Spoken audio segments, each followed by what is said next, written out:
শেখ হাসিনার রায় ঘিরে আন্তর্জাতিক অপরাধ ট্রাইব্যুনালে নিরাপত্তা জোরদার করা হয়েছে। এ নিয়ে আরও জানাতে ট্রাইব্যুনাল চত্বর থেকে যোগ দিয়েছেন সহকর্মী বনি ইবনে কামাল। বনি, এই আজকে যেহেতু আর কয়েক ঘন্টার মধ্যে রায় হবে, আন্তর্জাতিক অপরাধ ট্রাইব্যুনাল এবং আশেপাশের এলাকায় নিরাপত্তা ব্যবস্থা কেমন দেখছেন, এবং সার্বিকভাবে রাজধানীবাসীর নিরাপত্তায় আসলে কি ধরনের ব্যবস্থা গ্রহণ করা হয়েছে, যেহেতু বেশ কিছু নাশকতার খবর রাজধানী ঘিরে এসেছে আমাদের কাছে?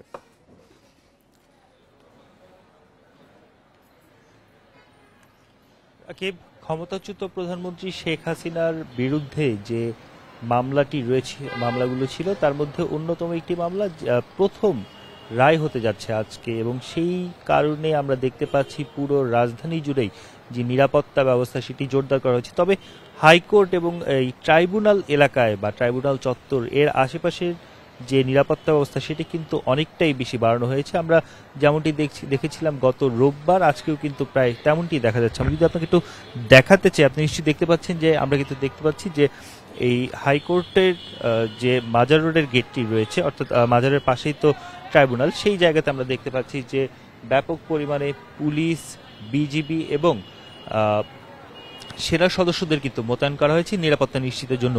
এই পুরো এলাকাটি জুড়েই আসলে একটি বিশেষ নিরাপত্তা ব্যবস্থা কিন্তু নেওয়া হয়েছে। আমরা যতটুকু দেখতে পেয়েছি, আমরা গভীর রাতেও কিন্তু এই জায়গাতে এসেছিলাম, তখন আমরা দেখেছি যে বিজিবি এবং পুলিশ এই পুরো এলাকায় যে নিরাপত্তা নিশ্চিতের জন্য পাহারা দেওয়ার বিষয়টি সেটি কিন্তু তারা করছিলেন।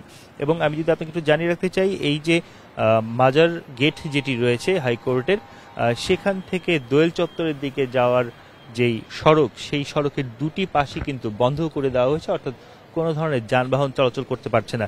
এছাড়াও হাইকোর্টের অন্য যে দুটি গেট রয়েছে সেই দুটি গেটও আমরা দেখতে পেয়েছি যে নিরাপত্তা জোরদার করা হয়েছে। আপনি জানেন যে গতকাল রাতে রাজধানীর অন্তত 7টি স্থানে আমরা কিন্তু ককটেল বিস্ফোরণের তথ্য পেয়েছি। সেই জায়গাগুলোতে এবং তার আশেপাশে অন্যান্য যে এলাকাগুলো আছে সেগুলোতেও বিশেষ চেকপোস্টের ব্যবস্থা করা হয়েছে, চেকপোস্ট বসানো হয়েছে এবং অবজার্ভ করা হচ্ছে যে কোথাও এই চেকপোস্টগুলোর আশেপাশে কোনো ধরনের অপ্রীতিকর ঘটনা ঘটছে কিনা, কোনো সন্দেহভাজন কাউকে মনে হলে আসলে তাকে থামানো হচ্ছে, জিজ্ঞাসাবাদ করা হচ্ছে এবং তার পরিচয়পত্র দেখা হচ্ছে। সেই চিত্র কিন্তু আমরা এখন পর্যন্ত দেখতে পেয়েছি। পাশাপাশি আমি আপনাকে আরেকটু জানিয়ে রাখতে চাই, আমরা যতটুকু তথ্য পেয়েছি এখন পর্যন্ত পুরো বাংলাদেশেই কিন্তু প্রায় 7টি স্থানে 7 জায়গায় বিভিন্ন বাহনে আগুন দেওয়ার মতো ঘটনাও কিন্তু ঘটেছে। এই যে পুরো যে পরিস্থিতি শেখ হাসিনার রায়কে কেন্দ্র করে, সেই পরিস্থিতি নিয়ন্ত্রণের জন্য পুলিশের পক্ষ থেকে বারবারই বলা হচ্ছে যে পেট্রোলিং বাড়ানো হয়েছে, পাশাপাশি চেকপোস্টের ব্যবস্থা এবং সাদা পোশাকে গোয়েন্দা যে নজরদারি, সেই নজরদারিও কিন্তু বৃদ্ধি করা হয়েছে। আজকে বেলা 11টার দিকে ট্রাইব্যুনাল আসলে এই যে মামলাটির রায়, সেই রায় ঘোষণা বা রায় পড়া শুরু করবে। তখন এখানের যে আইন শৃঙ্খলা পরিস্থিতি সেটিও যেন নিয়ন্ত্রণে থাকে, সেই কারণে পর্যাপ্ত পরিমাণ ব্যবস্থা এরই মধ্যে কিন্তু নেওয়া হয়েছে। আমরা রাজধানীর বেশ কয়েকটি জায়গা বা বেশ কয়েকটি স্থান, স্পট যেগুলোকে আমরা বলি, সেই জায়গাগুলো কিন্তু আমরা ঘুরে দেখেছি এবং সেই জায়গাগুলোতে আমরা দেখতে পেয়েছি যে প্রায় প্রতিটি জায়গাতেই পুলিশের চেকপোস্ট রয়েছে। বিজিবির 12 প্লাটুন বিজিবি কিন্তু মোতায়েন রয়েছে। তারা বিভিন্ন সড়কগুলোতে তারা টহল দিচ্ছেন এবং টহল দিয়ে তারা নিশ্চিত করার চেষ্টা করছেন যেন কোনো ধরনের অপ্রীতিকর ঘটনা না ঘটে, সেই ব্যবস্থা করার কিন্তু তারা চেষ্টা করছেন। পাশাপাশি পুলিশের যে যানবাহন, সেই যানবাহনের বাইরেও আমরা দেখতে পাচ্ছি মোটরসাইকেল বা ভাড়া করা যেসব গাড়ি পুলিশের ব্যবহার করে, সেই সব গাড়ি নিয়েও কিন্তু আসলে টহল দেওয়া হচ্ছে। সার্বিকভাবে বলা যায় আজকের রায়কে কেন্দ্র করে যে ধরনের একটি আশঙ্কা রয়েছে, বিভিন্ন রাজনৈতিক দলের পক্ষ থেকে যে ধরনের আশঙ্কা ব্যক্ত করা হয়েছে, পরিস্থিতি অরাজকতার দিকে যেতে পারে, সেই বিষয়গুলো নিয়ন্ত্রণের জন্য, আইন শৃঙ্খলা পরিস্থিতি নিয়ন্ত্রণে রাখার জন্য ব্যবস্থা গ্রহণ তো করা হয়েছেই। শুধুমাত্র পুলিশ নয়, বিজিবি পাশাপাশি সেনাবাহিনীও সেই বিষয়গুলো দেখছে। সেই ক্ষেত্রে এখন পর্যন্ত ডিএমপির যে ভাষ্য, তারা কিন্তু বলছেন যে রাজধানীতে আসলে কোনো ধরনের অপ্রীতিকর ঘটনা ঘটবে না, সেটি নিশ্চিত করার জন্য তারা সব ধরনের ব্যবস্থাই নিয়েছে, এমনটাই দাবি করা হচ্ছে পুলিশের পক্ষ থেকে। শেখ হাসিনা সহ 3 আসামির মানবতা বিরোধী অপরাধের মামলার প্রথম রায় আজ হতে যাচ্ছে। এই নিয়ে আইন শৃঙ্খলা বাহিনী সতর্ক অবস্থায় রয়েছে, কঠোর নিরাপত্তা ব্যবস্থা নেওয়া হয়েছে। এ বিষয়ে বিস্তারিত জানাচ্ছিলেন সহকর্মী বনি ইবনে কামাল। ধামরায়ে সড়কের পাশে পার্কিং করে রাখা একটি বাসে আগুন দিয়েছে দুর্বৃত্তরা। রাতে ঢুলিভিটা এলাকায় এ ঘটনাটি ঘটে। স্থানীয়রা জানান, সড়কের পাশে ডিলিং পরিবহনের বাস পার্কিং করে রেখে যায় পরিবহন শ্রমিকরা। সেখানে একটি বাসে আগুন দিয়ে মোটরসাইকেলে করে পালিয়ে যায় দুইজন। এ সময় স্থানীয়রা আগুন নেভানোর চেষ্টা চালানোর পাশাপাশি ফায়ার সার্ভিসে খবর দেয়। ততক্ষণে বাসটির পেছনের দিকে বেশ কয়েকটি আসন পুড়ে যায়। এদিকে মানিকগঞ্জে বিভিন্ন স্থানে 4টি ককটেল বিস্ফোরণ ঘটায় দুর্বৃত্তরা। এ সময় ককটেলের আঘাতে আহত হন 2 রিকশা চালক। তাদের উদ্ধার করে সদর হাসপাতালে ভর্তি করে পুলিশ ও স্থানীয়রা। এছাড়া মানিকগঞ্জের শিবালয়ে উথুলি বারাইদা বাজারে গ্রামীণ ব্যাংক কার্যালয়ের গেইটে আগুন দেওয়ার চেষ্টা করেছে দুর্বৃত্তরা।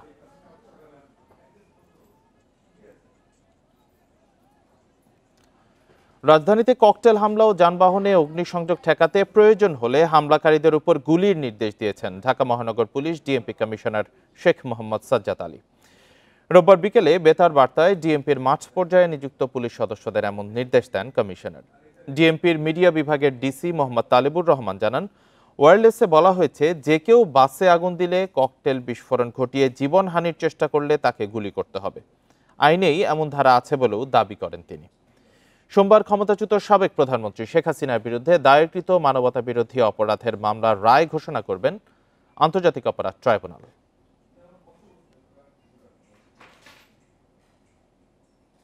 নিক্ষেপ করা অবস্থায় দেখা যায় অথবা যানবাহনে অগ্নিসংযোগ অবস্থায় দেখা যায়, সেই ক্ষেত্রে প্রচলিত নিয়ম অনুযায়ী, আইন অনুযায়ী বল প্রয়োগের জন্য নির্দেশনা দেওয়া হয়েছে।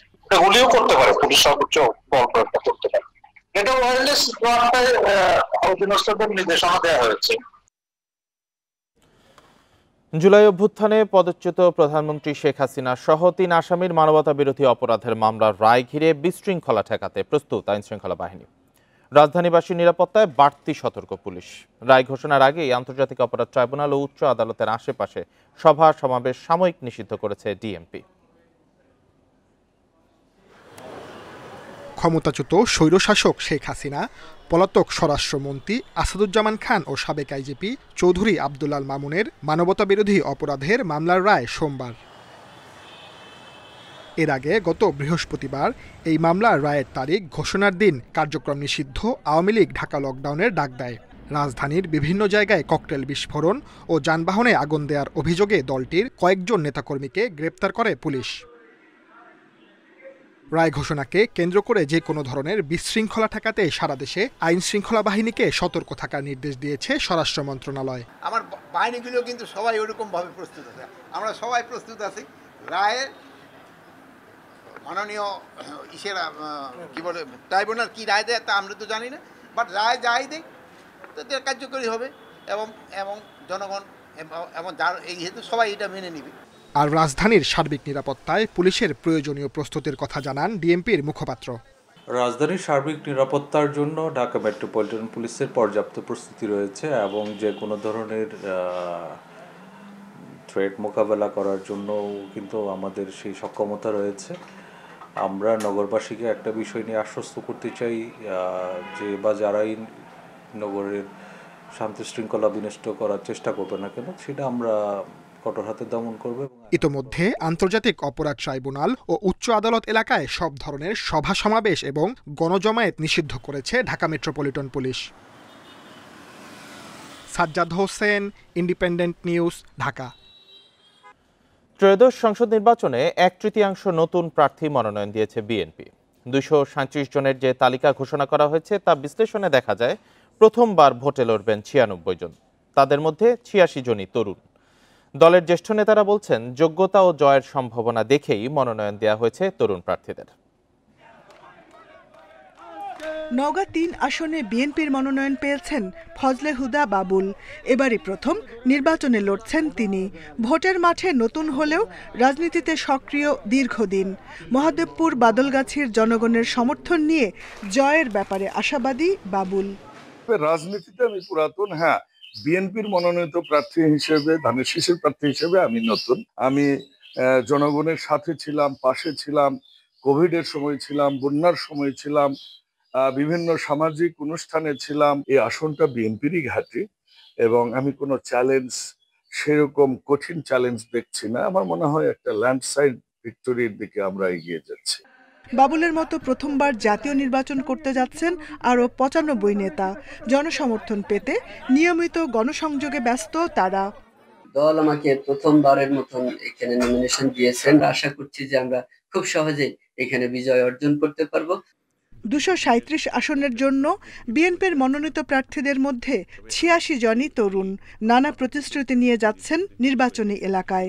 যেটা আমরা জেনজি বলছি, এবং সেই সাথে যুবকরা একটা বড় অংশ যেটা ফ্যাক্টর হয়ে দাঁড়াবে, এবং তাদেরকে আকৃষ্ট করার জন্য আমাদের মতো যারা তরুণ প্রজন্মের যারা আমরা প্রতিনিধিত্ব করছি বিএনপির, আমরা চেষ্টা করছি জনগণের সাথে মিশতে। রংপুর বিভাগের ৩৩টি সংসদীয় আসনের মধ্যে ১২টিতেই নতুন প্রার্থী দিয়েছে বিএনপি। রাজশাহী বিভাগের ৩৯ আসনের মধ্যে নতুন প্রার্থী ১৬। খুলনা বিভাগের ৩৬টি আসনের মধ্যে ১০ আসনে নতুন মুখ। ঢাকা বিভাগের ৭০ আসনের মধ্যে নতুন প্রার্থী ২১।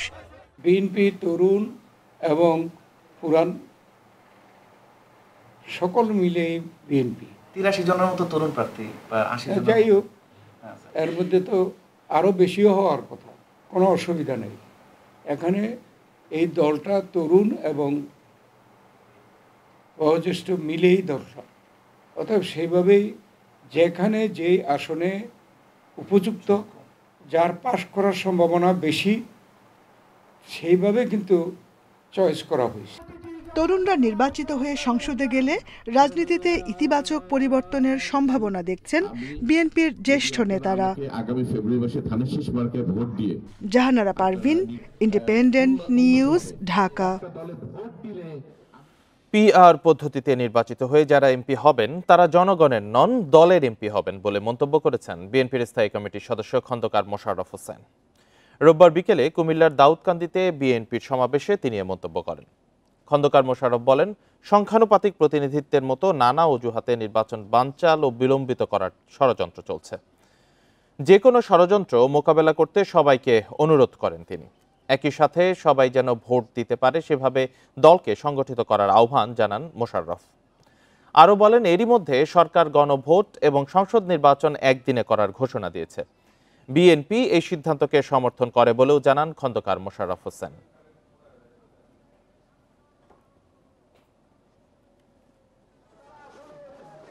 জনগণ মনে করতে পারে তার এমপি কে, কিন্তু পিআর পদ্ধতিতে দিলে সেখানে দলের পক্ষ থেকে মনোনয়ন দেওয়া হবে, তারা দলের এমপি হয়ে যাবে, জনগণের এমপি হবে না। গণভোট নিয়ে মানুষের ধারণা পরিষ্কার নয়, তাই এটি যেন নির্বাচন কমিশনকে সমালোচনার মুখে না ফেলে সে বিষয়ে সতর্ক থাকতে হবে। রোববার ইসির সাথে সংলাপে রাজনৈতিক দলের নেতারা বলেন, নির্বাচনে পেশি শক্তির প্রভাব বন্ধে তফসিলের পরই কঠোর হতে হবে কমিশনকে। সিইসির আশা, সব দল আচরণবিধি মানলে ভালো নির্বাচন সম্ভব। ত্রয়োদশ সংসদ নির্বাচন উপলক্ষে ইসির আয়োজনে ধারাবাহিক সংলাপের দ্বিতীয় দিনের শুরুতেই হট্টগোল বাধে। নির্বাচন কমিশন সংশ্লিষ্ট হাসনাত আমিনীর নেতৃত্বাধীন ইসলামী ঐক্যজোটের বিভক্ত অংশ সংলাপে গেলে তাদের বেরিয়ে যেতে বলে কমিশন, যদিও দলের নিবন্ধন নিজেদের দাবি করেন হাসনাত আমিনী অংশের নেতারা। রোববার সকালের পর্বে সংলাপে অংশ নেয় ৬টি দল। নির্বাচনে পেশিশক্তি বন্ধে কিছু পরামর্শ দেন তারা। একজন যোগ্যতা সম্পন্ন মানুষের পক্ষে, আমরা ইউনিভার্সিটিতে পড়েছি যে রাজনীতি হচ্ছে সমাজসেবার সবচেয়ে উত্তম মাধ্যম, কিন্তু এখন সমাজসেবা করার সুযোগ নেই। নির্বাচনের আগে যৌথ বাহিনীর অভিযান করে অবৈধ অস্ত্র উদ্ধার করা এবং চিহ্নিত সন্ত্রাসীদের গ্রেপ্তার করা। বিকেলের পর্বে ৬টি দলের কথা থাকলেও অংশ নেয়নি তৃণমূল বিএনপি। গণভোট যেন নির্বাচন কমিশনকে সমালোচনার মুখে না ফেলে সে বিষয়ে সতর্ক থাকার আহ্বান জানান নেতারা। যতই ভোট কাছাকাছি আসে তখন নির্বাচন দূরে চলে যায়। সামনে আছে কি ওসি, ডিসি, আর কি আছে, আর একটা এসপি। গণভোটটা যে ওদিন করবেন, কিসের উপরে করবেন? দেশের মানুষ জানে, যিনি ভোট দেবেন তিনি জানে যে এই বিষয়ের উপরে গণভোট। অবাধ ও গ্রহণযোগ্য নির্বাচন করতে হলে দলগুলোর আচরণবিধি মানার বিকল্প নেই, বলেন সিসি। আচরণবিধি বানিয়েছে, সেটা পরিপালনে আপনাদের সহযোগিতা চাওয়া, আর হলো একটা সুন্দর নির্বাচনের কথা আমরা সবাই বলছি। আইন কানুনগুলো রাজনৈতিক সিদ্ধান্তে হয়, যখন হয় তখন আমরা বাস্তবায়ন কারি হিসাবে আমরা আবির্ভূত হয়ে সেভাবে এটা চলে আসছে আর কি। ইসি কোনো রাজনৈতিক বিতর্কে জড়াতে চায় না বলেও মন্তব্য করেন সিসি। সুলতানা জাহান মিতু, ইন্ডিপেন্ডেন্ট নিউজ, ঢাকা। গণতন্ত্র প্রতিষ্ঠায় রাজনৈতিক দলগুলোর অনৈক্য সংকট আরও বাড়াবে বলে মনে করেন নাগরিক ঐক্যের সভাপতি মাহমুদুর রহমান মান্না। আর জামায়াত সহ বেশ কিছু দল তাদের ইচ্ছা পূরণের রাজনীতি করছে বলে অভিযোগ গণসংহতি আন্দোলনের প্রধান সমন্বয়কারী জোনায়েদ সাকির। রোববার মাওলানা ভাসানীর ৪৯তম মৃত্যুবার্ষিকীতে জাতীয় প্রেস ক্লাবে আলোচনায় এসব কথা বলেন তারা। বাংলাদেশের গণতন্ত্র উত্তরণে মাওলানা ভাসানীর ভূমিকা নিয়ে তার ৪৯তম মৃত্যুবার্ষিকীতে জাতীয় প্রেস ক্লাবে এই আলোচনা সভার আয়োজন। এখন পর্যন্ত আমাদের কাছে আরেকটা মাওলানা ভাসানী এতে বক্তারা অভিযোগ করেন, গণ অভ্যুত্থান পরবর্তী দেশে যে ধরনের নির্বাচন ও সরকার প্রত্যাশা ছিল তার পরিবেশ দেখা যাচ্ছে না। কোনো নির্দিষ্ট দলের প্রার্থীকে এমপি বা মন্ত্রী বানানোর দায়িত্ব নিয়েছে সরকার। এই অবস্থায় সুষ্ঠু নির্বাচন সম্ভব না। এই সরকার অভ্যুত্থানের সরকার হয়েও আওয়ামী লীগ এবং এই ফ্যাসিবাদের প্রশ্নেও একটা জোরালো অবস্থানটা নিতে পারে নাই। কাজে এরকম একটা হজাবরলা পরিস্থিতির মধ্যে দিয়ে নির্বাচন হয়ে গেলেই একেবারে আমরা স্বর্গে চলে যাব এবং সব সমস্যা থেকে পরিত্রাণ পেয়ে যাব, এইটি আমি মনে করি না। আমরা যেটা চাই সেটা প্রতিষ্ঠিত করতে হলে অবশ্যই সাহস লাগবে। আমরা যেটা দাবি করে চাই মানুষের কাছে, অবশ্যই মানুষের কাছে গিয়ে একবার দাঁড়াতে হবে। মাহমুদুর রহমান মান্না বলেন, অন্তর্বর্তী সরকারকে ভবিষ্যতের রাজনীতিতে দেখা যাবে না। দেশের মানুষের কাছে দায়বদ্ধ থাকতে হবে রাজনীতিবিদদেরকেই। তাই রাজনৈতিক ঐক্যের মাধ্যমে বিদ্যমান সমস্যার সমাধান জরুরি। আর জুনায়েদ সাকি বলেন, জামায়াত সহ বেশ কিছু দলের ইচ্ছে পূরণের রাজনীতি গণতন্ত্রের জন্য হুমকি। এখন আর গণঅভ্যুত্থান সমস্যা হবার কোনো লক্ষণ আমি দেখি না। এখন সময়টা উত্তরণের যে কথা বলছেন সেটা হচ্ছে একটা নির্বাচন। টু বি ভেরি স্ট্রেট, একটা সাকসেসফুল ইলেকশনই আমাদেরকে গণতন্ত্রের উত্তরণের অর্ধেকটা পথ পার করে দেয়। আমরা কোনো জবরদস্তির রাজনীতিকে সমর্থন করব না।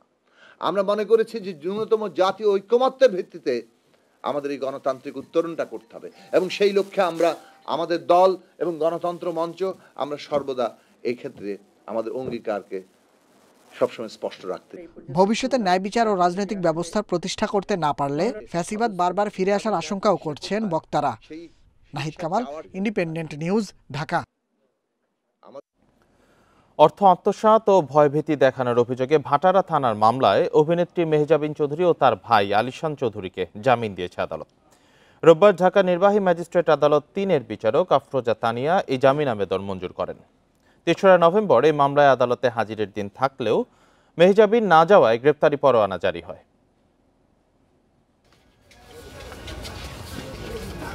রোববার সন্ধ্যায় আদালতে আত্মসমর্পণ করেন অভিনেত্রী মেহজাবিন চৌধুরী ও তার ভাই আলিশান চৌধুরী। ব্যবসার জন্য নেয়া ২৭ লাখ টাকা ফেরত না দিয়ে উল্টো বাদীকে হত্যার হুমকির অভিযোগে এই মামলা। অভিযোগ আমলে নিয়ে ঢাকার নির্বাহী ম্যাজিস্ট্রেট আদালত ১০ নভেম্বর তাদের বিরুদ্ধে জারি করে গ্রেপ্তারি পরোয়ানা। ভাটারা থানার এই মামলা মিথ্যা এমনটা জানিয়ে ফেসবুকে নিজের অবস্থান ব্যাখ্যা করলেও আদালতে কোনো কথা বলেননি ছোট পর্দার এই জনপ্রিয় অভিনেত্রী। তবে তার আইনজীবী জানান, কোনো ধরনের প্রমাণ ছাড়াই আনা অভিযোগে ঘটনাস্থল হাতিরঝিল উল্লেখ থাকলেও মামলা হয় ভাটারা থানায়। মামলার যে নথি, এই নথিতে ওই যে মোবাইল নাম্বার দেয়া আছে, এটা তো আপনারা যাচাই বাছাই করতে পারেন ইচ্ছা করলে, যে আদৌ এই নাম্বারের কোনো অস্তিত্ব আছে কিনা বা এই নাম্বারের সাথে কোনো টাকা পয়সা লেনদেন হয়েছে কিনা। কিন্তু আমরা মাননীয় আদালতকে বলেছি যে এই নাম্বারে কোনো টাকা পয়সা লেনদেন হয় নাই, এ বিষয়ে আমরা কিছু জানি না। ঘটনার বর্ণনায় বাদী জানান, মেহজাবিনের সাথে তার পরিচয় ফেসবুকে। পরে তারা বুটিক ব্যবসা চালু করতে আর্থিক লেনদেন করেন। ব্যবসা শুরু না করায় টাকা ফেরত চান বাদী। এতে ক্ষিপ্ত অভিনেত্রী ও তার ভাই রাজধানীর হাতিরঝিলের এক রেস্তোরাঁয় ডেকে মারধর করে। ব্যবসায়িক পার্টনার, এই কারণে আমি মামলাটা করার কারণ, তো আমার কয়েক মাস আমাকে যে মুনাফা দেওয়ার কথা তা দিছে, এরপরে আমাকে টাকা দেওয়ার কথা বলি তাদের বসুন্ধরা বাসার সামনে নিছে। এখানে যাওয়ার পর তার ভাই অজ্ঞাত আরও ৩-৪ জন আমার থালা চোপ্পা দিয়ে একটা গাড়ি করে নিয়ে যায়। আত্মসমর্পণ করে রোববার মেহজাবিন ও তার ভাই জামিন আবেদন করলে তা মঞ্জুর করে আদালত। অভিযোগের জবাব দাখিলের দিন ধার্য হয় আগামী 18 ডিসেম্বর। মাহফুজার রহমান মিলন, ইন্ডিপেন্ডেন্ট নিউজ, ঢাকা। মজলুম জননেতা মাওলানা আব্দুল হামিদ খান ভাসানীর ৪৯তম মৃত্যুবার্ষিকী আজ। আওয়ামী মুসলিম লীগের প্রতিষ্ঠাতা সভাপতি মাওলানা ভাসানী ১৯৭৬ সালের এই দিনে ঢাকার পিজি হাসপাতালে চিকিৎসাধীন অবস্থায় মৃত্যুবরণ করেন। মাওলানা আব্দুল হামিদ খান ভাসানীকে টাঙ্গাইলের সন্তোষে দাফন করা হয়। মৃত্যুবার্ষিকী উপলক্ষে সন্তোষে তার পরিবার মাওলানা ভাসানী বিজ্ঞান ও প্রযুক্তি বিশ্ববিদ্যালয়, মুরিদান, ভক্ত, রাজনীতিক, সামাজিক, সাংস্কৃতিক সহ বিভিন্ন সংগঠন নানা কর্মসূচির মধ্য দিয়ে দিবসটি পালন করবে। মাওলানা আব্দুল হামিদ খান ভাসানী অধিকার বঞ্চিত, অবহেলিত, মেহনতি মানুষের অধিকার ও স্বার্থ রক্ষায় আজীবন নিরবচ্ছিন্নভাবে সংগ্রাম করে গেছেন। জাতীয় সংকটে জনগণের পাশে থেকে দুর্বার আন্দোলন গড়ে তুলতে জনগণকে উদ্বুদ্ধ করতেন। দীর্ঘ কর্মজীবনে তিনি দেশ ও জনগণের জন্য নিঃস্বার্থভাবে কাজ করে গেছেন। মাওলানা ভাসানী সবসময় ব্যক্তি স্বার্থের ঊর্ধ্বে জাতীয় স্বার্থকে প্রাধান্য দিতেন। ক্ষমতার কাছে থাকলেও ক্ষমতার মোহ তাকে কখনো আবিষ্ট করেনি। ব্যক্তিজীবনে তিনি ছিলেন নির্মোহ, অনাড়ম্বর ও অত্যন্ত সাদাসিধে। শোষণ ও বঞ্চনাহীন, প্রগতিশীল, গণতান্ত্রিক, অসাম্প্রদায়িক বাংলাদেশ গঠনের জন্য মাওলানা ভাসানী আজীবন সংগ্রাম করে গেছেন। বাঙালি জাতিসত্তা বিকাশে অত্যন্ত গুরুত্বপূর্ণ অবদান রেখেছেন। আর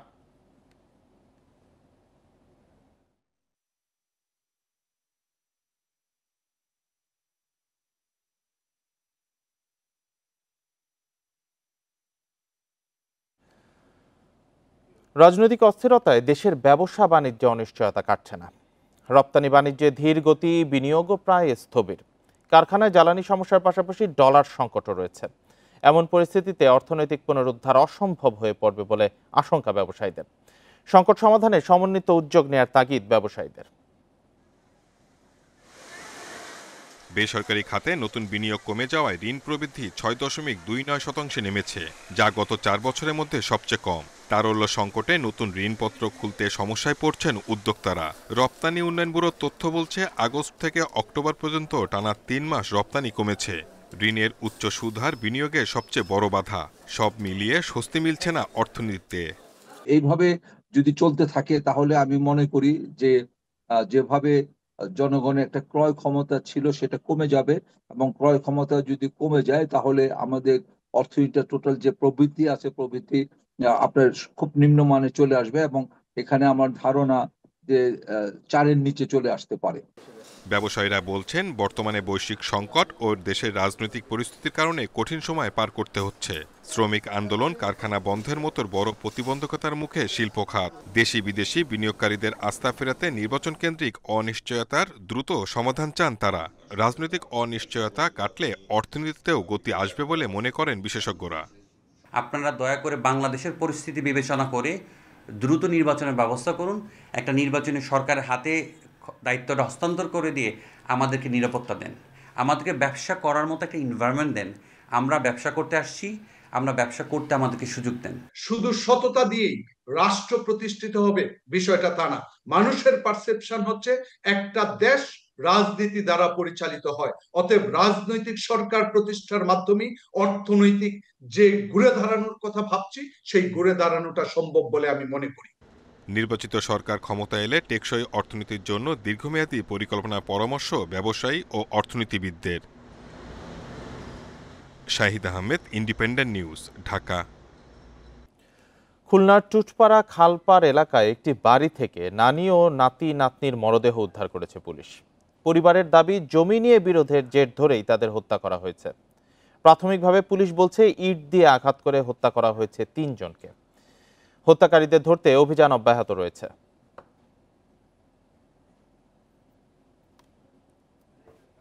8 বছরের ছেলে মোস্তাকিন আহমেদ, 7 বছরের মেয়ে ফাতিয়া আহমেদ ও 57 বছরের বৃদ্ধ মা মহিদুন্নেসা বেগমকে হারিয়ে বাকরুদ্ধ রুবাইয়া বেগম।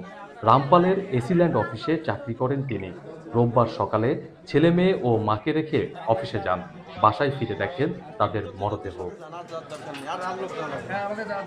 হাসপাতালের মর্গে বারবার মূর্ছা যাচ্ছেন রুবাইয়া বেগমের স্বামী, খুলনা চেম্বার অব কমার্সের কর্মকর্তা শেফার আহমেদ। প্রতিদিন ছেলে মেয়েকে নানির কাছে রেখে অফিসে যান এই দম্পতি। 2 সন্তান ও স্বজনকে হারিয়ে পাগল প্রায় তারা।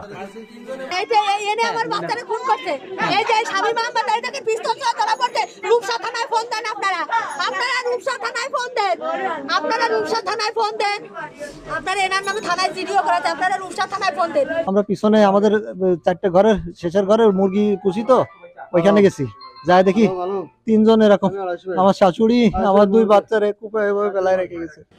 নিহতদের ইট দিয়ে আঘাত করে হত্যা করা হয়েছে। হত্যা রহস্য উদ্ঘাটন ও জড়িতদের ধরতে পুলিশ কাজ করছে বলে জানান এই কর্মকর্তা।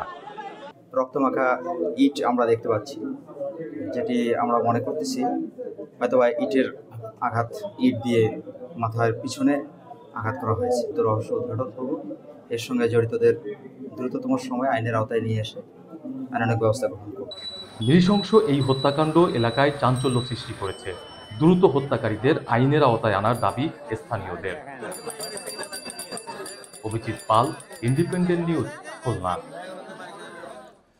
সামাজিক যোগাযোগ মাধ্যম খুললেই যুদ্ধের গন্ধ, দখলের গল্প একের পর এক ছড়িয়ে পড়ছে ভিডিও। এসবই লালমনিরহাট সীমান্ত নিয়ে নানা কল্পকাহিনী। বাস্তবে দেখা গেছে জেলার পুরো সীমান্ত এলাকা শান্ত, নিয়মিত টহলে ব্যস্ত রয়েছে 2 দেশের সীমান্তরক্ষী। উদ্দেশ্য প্রণোদিত রাষ্ট্রবিরোধী এসব গুজব প্রচারকারীদের বিরুদ্ধে ব্যবস্থা নেওয়ার কথা জানিয়েছে বিজিবি। কয়েকদিন ধরে আবুল হাসনাত মিল্টন নামের ইউটিউব চ্যানেলে প্রচার হয় লালমনিরহাট সীমান্ত দখলে নিয়েছে ভারতীয় সেনাবাহিনী, কিন্তু বাস্তবে এমন ঘটনার কোনো ভিত্তি নেই সেখানে। মিথ্যা তথ্য দিয়ে গুজব ছড়িয়ে বিভ্রান্ত করা হচ্ছে সাধারণ মানুষকে। আমরা মনে করি একত্রিতভাবে আছি, সব সজন আমরা সহযোগ আছি, বাঙালি মনে করি যার জনসাধারণ আছে, কাজ কামাই করি আমরা মাঠে। আমার বাংলাদেশে যে বিজিবি আছে সবসময় টল মোটামুটি কান জায়গা দেয়, ওনারাও টল দেয়, কিন্তু আমার এখানে কোনো ঝামেলা হচ্ছে না। আনন্দ বেশে হাল চাষ করতেছে, এখানে তো কোনো ভারতের বিএসএফ বা ভারতের বাসিন্দারা কোনো ডিস্টার্ব দিচ্ছে না।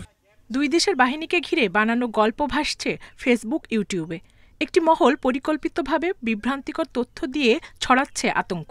সামাজিক যোগাযোগ মাধ্যমে এমন প্রচারণা উদ্দেশ্য প্রণোদিত ও রাষ্ট্রবিরোধী গুজব বলছে বিজিবি। যোগাযোগ মাধ্যমে যিনি ব্যক্তি এই ভিডিওটা ছড়িয়েছেন তিনি একটা বিশেষ উদ্দেশ্য সাধনের জন্যই করছেন, যে উদ্দেশ্য হচ্ছে গিয়ে যে দেশের যে একটা স্থিতিশীল পরিস্থিতি রয়েছে সেটাকে অস্থিতিশীল করে তোলা। গুজব ছড়ানোর বড় প্ল্যাটফর্ম সামাজিক যোগাযোগ মাধ্যম।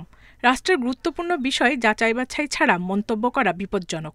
এসব কাজে জড়িতদের আইনের আওতায় আনার পরামর্শ দিয়েছেন নিরাপত্তা বিশ্লেষকরা।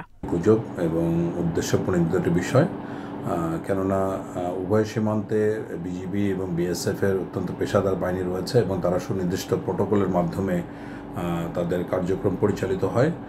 এ ধরনের কোনো খবর আসলে ভিত্তিহীন বলেই প্রতীয়মান। সামাজিক মাধ্যমে গুজব ছড়িয়ে অস্থিতিশীলতা তৈরি নতুন ঘটনা নয়, তবে সীমান্তের মতো স্পর্শকাতর বিষয় নিয়ে মিথ্যাচার থেকে বিরত থাকার আহ্বান জানিয়েছে বিজিবি। Independent news. জমি অধিগ্রহণের অর্থ না পাওয়ায় মাদারীপুরের ইকো পার্কের কাজ বন্ধ করে দিয়েছে স্থানীয়রা। 10 মাস ধরে কাজ বন্ধ থাকায় হুমকির মুখে পড়েছে ইকো পার্ক বাস্তবায়ন প্রকল্প। কয়েক দফা প্রকল্পের মেয়াদ বাড়িয়েও শেষ হয়নি কাজ। এ পরিস্থিতিতে অনেকটাই অসহায় কর্তৃপক্ষ। তবে এ ব্যাপারে কার্যকর ব্যবস্থা গ্রহণের কথা বলছে প্রশাসন। 5 বছর আগে মাদারীপুরে 40 কোটি টাকা ব্যয়ে চরমুগুরিয়া আধুনিক ইকো পার্ক নির্মাণ প্রকল্পের কাজ শুরু করে সামাজিক বন বিভাগ। কয়েক দফা মেয়াদ বাড়ানোর পর গত 3 মাস আগে প্রকল্পের সময়সীমা শেষ হয়েছে, তবে এখনও শেষ হয়নি কাজ। জমি অধিগ্রহণের ক্ষতিপূরণের অর্থ না পাওয়ায় স্থানীয় ক্ষতিগ্রস্ত পরিবারগুলো 10 মাস আগে কাজ বন্ধ করে দেয়। স্থানীয়রা বলছেন, জমি অধিগ্রহণের ক্ষতিপূরণের অর্থ এখনও তারা পাননি। অর্থ না দিলে প্রকল্পের কাজ করতে দেবে না তারা। আমার এই যে এইটার ভিতর জায়গা ছিল, ইকুপারের ভিতর জায়গা ছিল, আমার জায়গা জোর করে আজ 11 বছর তুই ইকুপার আল্লাহ লয়ে গেছে। আমাকে কোনো একোয়ার করা নাই, আমাকে কোনো টাকা পয়সাও দেয় না। টাকা পয়সাটা আমাকে না দিয়ে আমাকে খালি কয়েক বছর ধরে ঘুরে 10 বছর ধরে আমি ঘুরেইতেছে। ডিসি কোর্টে আমাকে কয়েকবার নিছে, 10-12 বার আমরা গেছি ডিসি কোর্টে। এমন অবস্থায় অনেকটা অসহায় সামাজিক বন বিভাগ। কর্মকর্তারা বলছেন, ক্ষতিগ্রস্ত 24টি পরিবারকে ক্ষতিপূরণ দিতে জেলা প্রশাসনের ভূমি অধিগ্রহণ শাখায় 3.5 কোটি টাকা জমা দেওয়া হয়েছে, কিন্তু জেলা প্রশাসকের কার্যালয় থেকে টাকাগুলো ক্ষতিগ্রস্তদের এখনও বিলি করেনি। তারা অদ্যাবধি কোনো টাকা পায় নাই বিধায় তারা শেষ পর্যায়ে এসে কাজের তীব্র বাধার সৃষ্টি করে। এখন ইকো পার্কের পরবর্তী কাজের জন্য মন্ত্রণালয়ে একটা উচ্চ পর্যায়ের একটা কমিটি হয়েছে। কমিটির লোক এখানে আসবেন, তারা দেখে তারা যে সিদ্ধান্ত দেবে সেই সিদ্ধান্ত মোতাবেক পরবর্তীতে কার্যক্রম গ্রহণ করা হবে। প্রশাসন বলছে প্রকল্প এলাকায় সরকারি খাস জমি আছে, তাই আবেদনকারীর কাগজপত্র যাচাই বাছাই শেষে খুব দ্রুত এই সমস্যার সমাধানে পদক্ষেপ নেওয়া হবে। ক্ষতিগ্রস্ত যে সমস্ত পরিবার অলরেডি তাদের ডকুমেন্টস জমা দিয়েছেন ক্ষতিপূরণ পাবার আশায়, তাদের ডকুমেন্টসগুলি যাচাই বাছাই করা হচ্ছে। ডকুমেন্টসগুলি যাচাই বাছাই শেষে সঠিক যে ক্ষতিগ্রস্ত পরিবার তাদের কাছে ক্ষতিপূরণের টাকা প্রদান করা হবে। সংশ্লিষ্টরা বলছেন দীর্ঘদিন কাজ বন্ধ থাকায় ইকো পার্কের নির্মাণাধীন অনেক স্থাপনা নষ্ট হয়ে যাচ্ছে, ক্ষতি হচ্ছে সরকারের, তাই দ্রুত কাজ শেষ করার দাবি জানান পরিবেশবিদরা। Independent news. আর এই ছিল এখনকার সংবাদে। ইন্ডিপেন্ডেন্ট টেলিভিশনের সব খবর আরো বিস্তারিত জানতে চোখ রাখুন ফেসবুক, ইউটিউব, এক্সে। এতক্ষণ সাথে থাকার জন্য ধন্যবাদ সবাইকে।